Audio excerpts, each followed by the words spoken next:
Hello, bonjour and welcome to your new Bonheur Private Wines video where we learn together everything that you need to know about wine weekly. I'm your host Julien, Bordeaux trained winemaker, and I quite like to look into celebrity wines every once in a while, and today is one of those days. Actually, I like to look into the story behind any wine and I like to taste them more importantly, but it's especially important here for celebrity wines because those famous people sometimes just want to pretend they like wine, they pretend they can make a good wine or have somebody make a good wine. They have you pay a premium for them, but then they deliver a mediocre product. And I don't really like this. You just pay for the glamour and the fame. So today I want to review the wine made by Brad Pitt.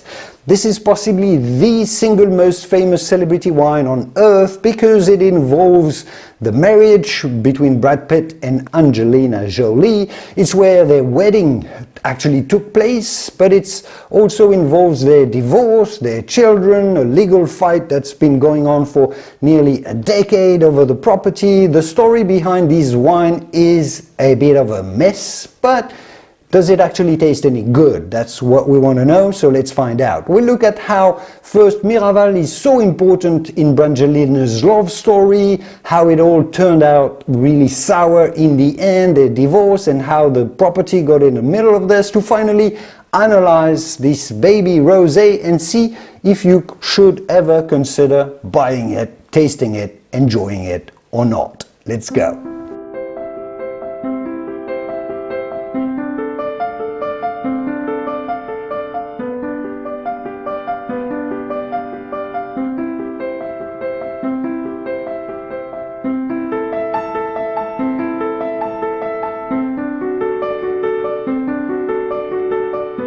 So why is this wine so important in the life of Brad Pitt? And why does it matter if it actually tastes any good or not, and if I find it at least half decent? Well, you see, this wine comes from a property in France that has witnessed some of the happiest days in Brad's life, but also probably some of his worst headaches and frustrations over his ex-wife Angelina Jolie. Let's take a minute to talk about this wine story before we actually uncork it or before we actually pour it. I'm actually uncorking it right now. Miraval is the name of the wine, and it's the name of the property as well. It's a large rural property in the south of France near the glamorous French Riviera in the Provence wine region, famous for the Cannes movie festival. All the celebrities have yachts there and they spend their holidays in Saint-Tropez, etc. You see the area, right? In 2007-2008, so some 16 years ago, Brad Pitt and Angelina fell in love with each other, and they fell in love with Miraval estate more importantly, and as celebrities do, they bought the estate for about 25 million euros at the time to have a vacation home in France. To the point that in July of 2008, when their twins were born at a local Nice hospital, a nearby hospital, well, they spent some of their first baby nights at Miraval, while Brad and Angelina were still crazy in love. So Miraval was even the wedding venue in 2014 of those two celebrities when they got married. Legally, Pitt owned 60% of the shares of Miraval, while Jolie owned only 40% of it. And you can probably see how this will come back to bite in a minute.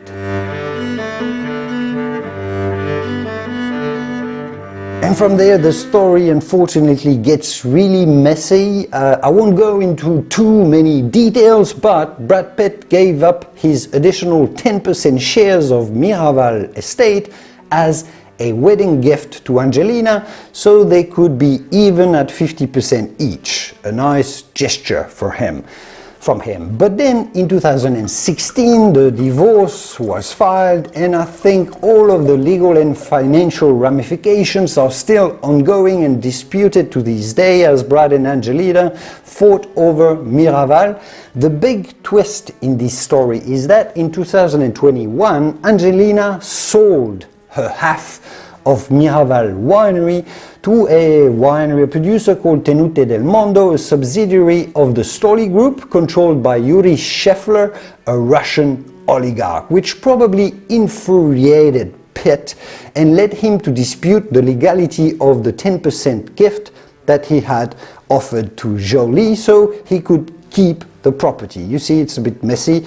The legal fighting is still ongoing as far as I understand, and it's been negotiated or fought over for more than 8 years at this point. But the conclusion is that it does really seem like Brad Pitt doesn't want to let go of Miraval. He wants to keep the property so he can stay there, and I also assume that he likes the wine.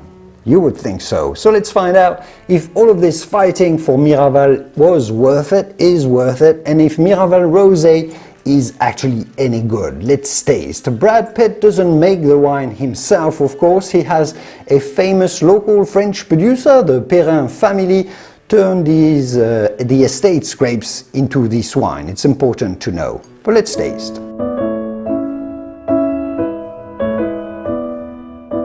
First of all, I personally like the packaging of the bottle. It looks really quite glamorous, elegant, so that's nice. The color is also nice and elegant. It's a pale salmon pink, as is traditional for the Provence rosés, which are generally dry and crisp and quite food-friendly and salivating and a bit mineral. So we expected this color. I like that it's got a bit of orange in it. It's not only bright pink, but it's a salmony pinkish orange, and this is quite elegant. Let's smell. It does smell super elegant as well. Very saline in the first feel. Smells like the sea, so you can already sense the minerality. A lot of fresh pear coming out of the glass, a bit of pomegranate as well, so very subtle, quite floral, elegant aromas at first. A bit of citrus, a bit of lime, so very fresh. It is quite cold, it's just out of the fridge there, but that's generally how you want to enjoy your rosé. So really enjoying the freshness of the aromas. Let's taste.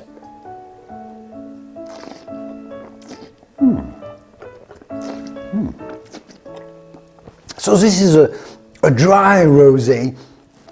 No sugar can really be felt, no sweetness there, but it's got a roundness to the body, so it's really soft, really mellow. It's got nice acidity, really crisp, really zingy.